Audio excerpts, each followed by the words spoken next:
Welcome to episode 7 of the Creativity from Within podcast. I am Roxanne Catherine, your host.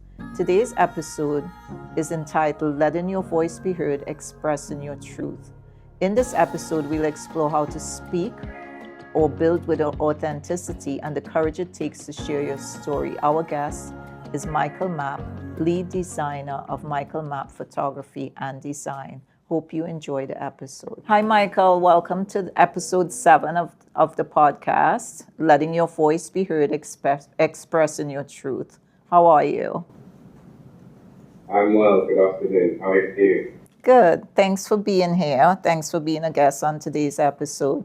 And, what we want to do is inspire the audience, for people who want to share their story but might be a little hesitant or might feel like what they have to say. We all go through this at some point. What they have to say, it's not important, or maybe their story is too small. Why do you think, what would you tell someone? Why should they think that their story matters, whether it's big or small? Because I believe your story should matter to you. And that is the most important part, to be perfectly honest. I think it should really matter to you. That's what I think. You reflect on a moment in your life where your experience may have helped or inspired someone else? Yes, I can. If we're talking through my work, I have been fortunate enough to experience people really resonating with my work on a level that far exceeds what I believed anyone else outside of myself would appreciate. So I think that's primarily how I discern that, is this observing people witnessing my work and reading my work and taking it in deeper than I expected someone else to. Could you give an example of what type of work? Is it design? Is it photography? Is it writing? The work that most resonates with people tends to be some of my photographic art. Yeah, my photographic art really seems to resonate. Design and other things resonate as well, but when it comes to storytelling and my own truths, I can only display those in my personal photographic art, which tends to be exhibited, and therein allows me the opportunity to observe such things. And for somebody up and coming, let's say you have a young photographer, somebody, I'm just giving an example, in photography school, or not necessarily in school, somebody that wants to pursue photography not as a hobby but as a career. What advice could you give to somebody just starting out? Like what could they do? Should they read? Should they try to get, I know that shows are not that easy to get, but what would you tell somebody like that that's now starting off? They come to you, Michael, how can I get my feet wet? How can I get into the door? What would you say to them? Shoot. The same advice I was given at the start of on the threshold of my journey was shoot. Don't stop shooting. Do not stop shooting. Shoot, shoot, shoot, shoot some more. That will develop your craft. Also develop a thick skin, because it's a very competitive market, and especially since the dawn of the iPhone and the cat smartphone, Android, and those sorts of devices, along with AI and so on and so forth, they have really narrowed the marketplace a lot for young upcoming photographers. I would also say master AI. Don't get left behind. So shoot, thick skin, and use the tools that are available to you. You know, that I think is the most important piece of advice that you can receive when they're trying to get into photography. And you said master AI, which is really interesting because that's kind of the world we live in today. Yes. What do you think are the pluses? Just give me like two or the minuses of AI, in your opinion. It can help with workflow. It can increase workflow, and it can be a rather handy assistant. That is the two pluses. The minuses are copyright infringement. So although I say master AI, do be careful with what you upload to AI because it does train itself on its inputs. So if you input too much of your own copyrighted material, it will be able to seek similarities, patterns, and then be able to somewhat replicate work in the style of the work you have uploaded. So definitely be mindful with how you use AI. You could undo your own efforts. So when you say what you're uploading, this is just for people that are listening and they want to learn Yeah. and they're curious. Yeah. You mean like your photography or your art? What do you mean? I mean, your production. So whether it be graphic artwork, whether it be painting, whether it be sketch work, photography, visual, any type of visual art that can be somewhat digitally reproduced, do be careful with the upload, especially at volume.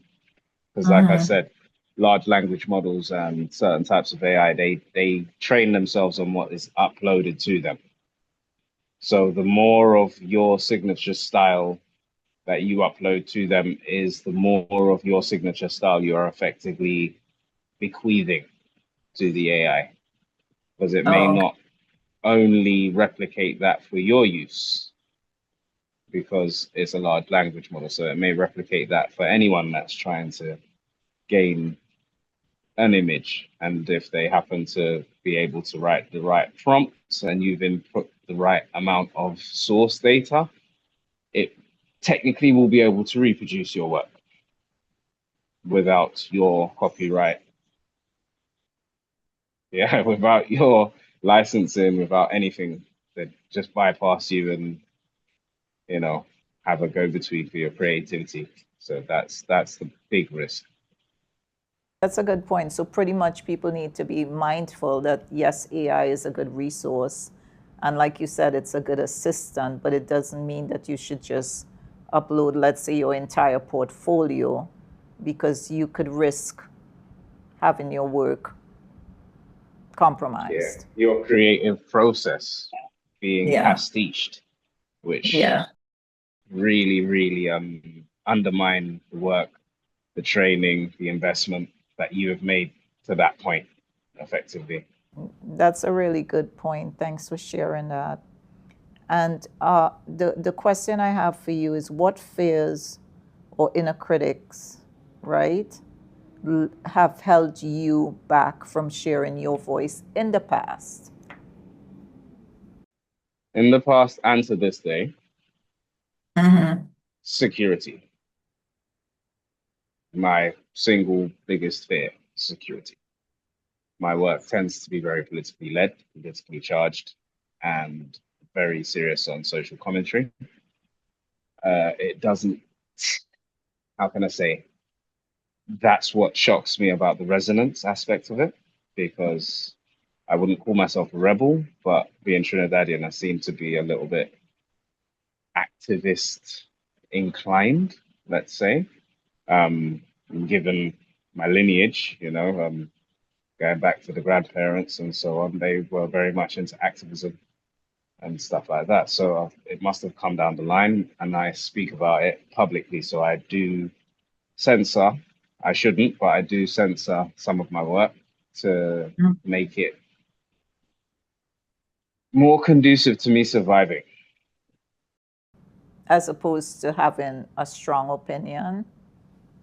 yeah, as opposed to putting out opinions that don't sit right with establishments, but gain heavy traction. Right. I get it because, I'm also Trinidadian. And I remember a couple years ago, I was in Tobago visiting, and one of my friends, for some reason, this person, whatever he says, tends to get under my skin. And he said to me, it's funny, I thought of it this morning. He said to me, you listen to react, not to respond. And that really hit me like a ton of bricks because it was a friend that said that to me. So since that, I've been more prone to actually listening, to respond and not to react.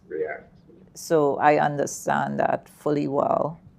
That's a really, really good conversation to have, that we listen and we do have our opinions about things, but sometimes we have to know where the cutoff point is, because at the end of the day, we want to build community. We want to be successful in what we do. And some people, I like what you said, that you kind of know how to pace that part, regardless of background or not. And that's really a good way to be professional and to have people appreciate what you do, because a lot of people think that when you're an artist, it's only, some artists can be like this, it's only about what you think and you don't care what other people think. So I think that's really nice that you're mindful and about, because it's all about success, it's all about getting your name out there in the right way. And that's a really valid point for other people that want to come up. And can you recall a time when someone else's vulnerable story deeply impacted you in what you're doing? Yes. Okay. Yes. Yes. I have a friend. He goes by the name of Rowan Clark. He is a fellow artist and designer, fashion though. And during the riots in London, the last set of big riots, I think it was 2009 or so, he was, for want of a better situation, he was just a black man in the wrong place at the wrong time. Yeah. They locked him up. They locked him up for months before they were able to let him out, because he was at the time an artist. He's older than me. He's probably in his 50s right now. Okay. Yeah, they locked him up for a matter of the best part of a year, just on some spurious claims. Oh, you're black, and there was a riot, so you must have had something to do with it. In his incarceration, he turned to the pen because he was always a pencil smith, let's say, a real impresario with a pencil. And that time allowed him to focus in on his craft to a degree that elevated him to a level of sheer mastery, is the best way I can explain. Absolute mastery. His surrealist pencil work is some that has really, really inspired me to kind of to look within and explore certain concepts in a little bit more of a deeper nature, because his work is very social commentary based as well, but from a very Afrocentric perspective. And his work is arresting. And I think that primarily is what really strikes me and inspires me, is the arresting nature of it. It's not work that you can walk past and take lightly. Anyone that sees it stops. Because first and foremost, they want to know, is it a photo? And then they lose their mind when they realize it's pencil. Yeah. And that level of quality, that level of foresight, that level of subject matter that he puts in, how he delivers it. Total, I'm a total fan, effectively.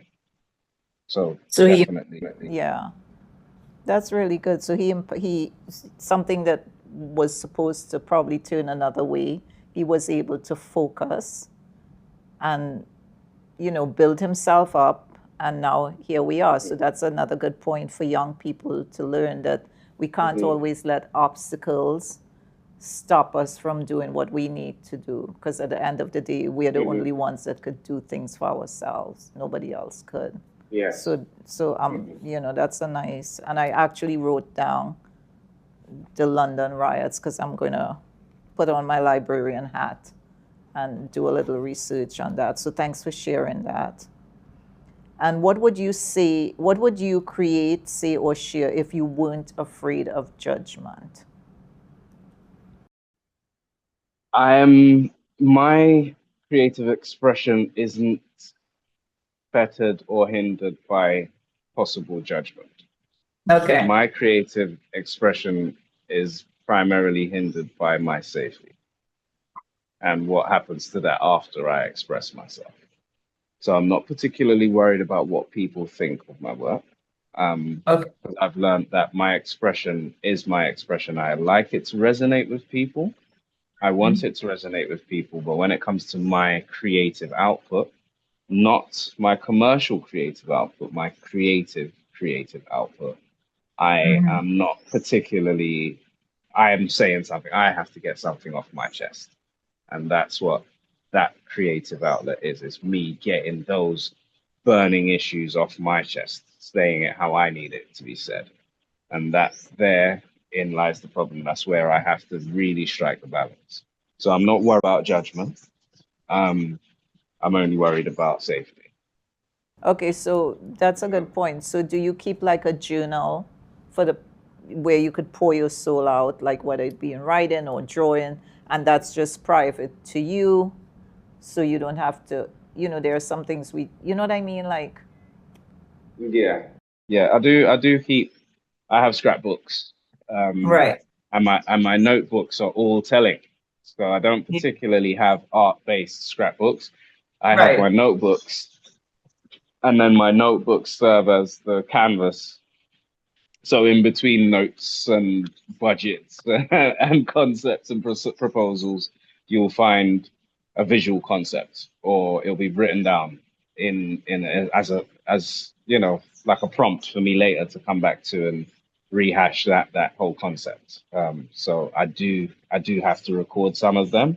Some of them are so loud in my head that there's no need to write it down because it will be screaming until it's executed effectively. So it's one of those kind of things that you just have in your mind, and it could be 15 years, it could be 50 years. It will not disappear until it makes landfall on a canvas or Yeah, on, yeah. you know.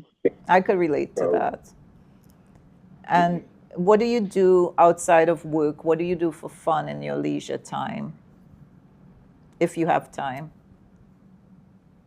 My leisure time has become interesting because I have a non-profit organization which I set up around some of the leisure activities that I used to really find very enjoyable. So that has kind of superimposed itself on my leisure because I used to like to skate and do urban sports, extreme sports and stuff. And now my nonprofit teaches those things. I don't really have the energy to participate in the manner that I would like to participate anymore because where I do spend that time maybe in a skate park, or I might have 12 or 15 kids teaching them how to do it. So I'm not getting a chance to really dial into my own skills. Um, Outside of that, enjoyment, recreation, I'd say just trying to spend a little bit of time with my family, do some, and yeah, if I get a chance to do some sports, I really enjoy things like water sports, kayaking, yeah, just being active. I really enjoy that. I, as a Trinidadian, I obviously enjoy partying a little bit, just a little Hmm. bit. So that does factor in sometimes. But luckily, I find myself in a position where quite a lot of the things that I do are things that I enjoy doing. So photography did start once upon a time as a hobby, and then same with art. Once started as a hobby, but now it's become a profession. So yeah, and then skating and skateboarding and stuff was a hobby, but now that's also become a business. So I'm fortunate enough to be exercising my hobbies, but for gain. That's nice. So tell us a little bit about the skateboarding and the children, and how do you go about getting kids to come in and learn and things like that? Our our nonprofit, which is actually this is our logo. This is one of our notebooks. Oh, Um, okay. our nonprofit really focuses on the arts and urban sports, where urban sports are slightly inaccessible due to the entry costs. Hmm. We There's a gap where the entry costs create a barrier, and so does the actual knowledge of being able to execute in a fashion conducive of teaching. So that is primarily how we get a lot of our clients and we work with schools, we work with community organizations, charities, sporting bodies, sports stadiums, like a wide range of organizations to get that physical message out there. Um, we do a range of things like skateboarding, inline skating, a little bit of BMX and stuff like that. And then on the flip side, we do the arts as well. So we cover a wide range of arts. My position as a photographer allows me to have direct lines to some of Britain's best creatives, being being pegged as one of Britain's best creatives myself. It allows me to just kind of dial in. So when our whole point is that we provide high quality equipment, high quality tutelage, and high quality opportunities for people, be it paid for or for free, be it or if it's funded.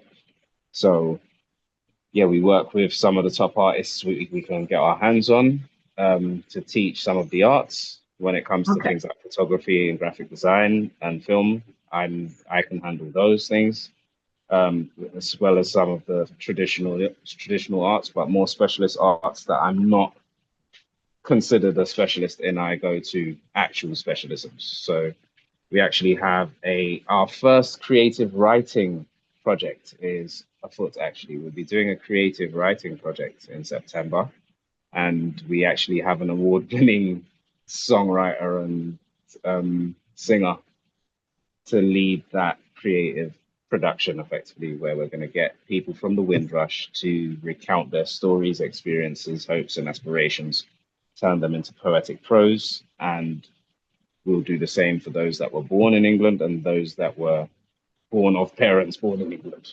So Windrushers, first generation and second and third generation will be included in that.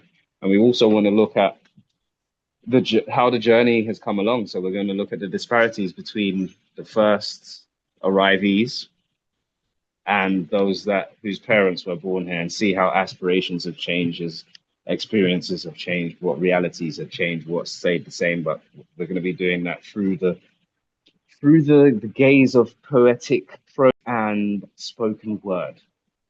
Okay. And how do you define authenticity, and how can you nurture more of it in your creative or personal voice? Authenticity. Authenticity is a tricky one because it requires a lot of internal viewing, introspection.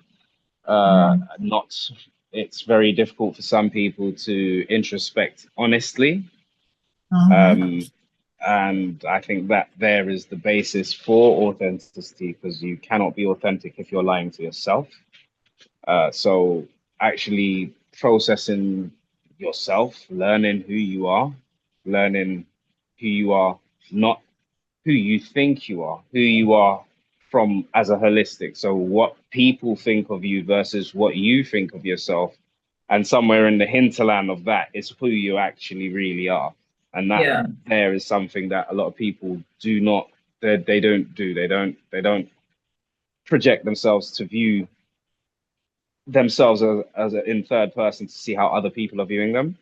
And I think Mhm. that is very important to authenticity because then if you have no idea as to how you come across, you'll be just obnoxious and think whatever you think of yourself is true.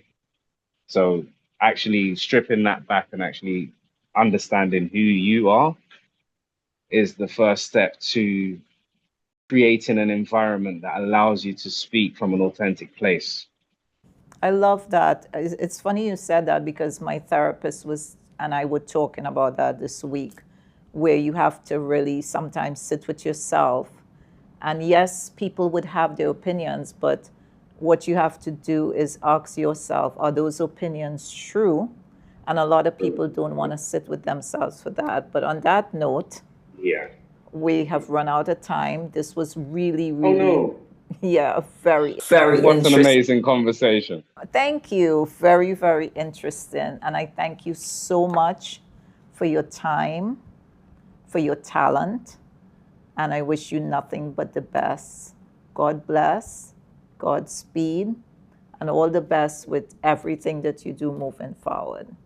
Take care. And the same to you. Thank you very much. You're welcome.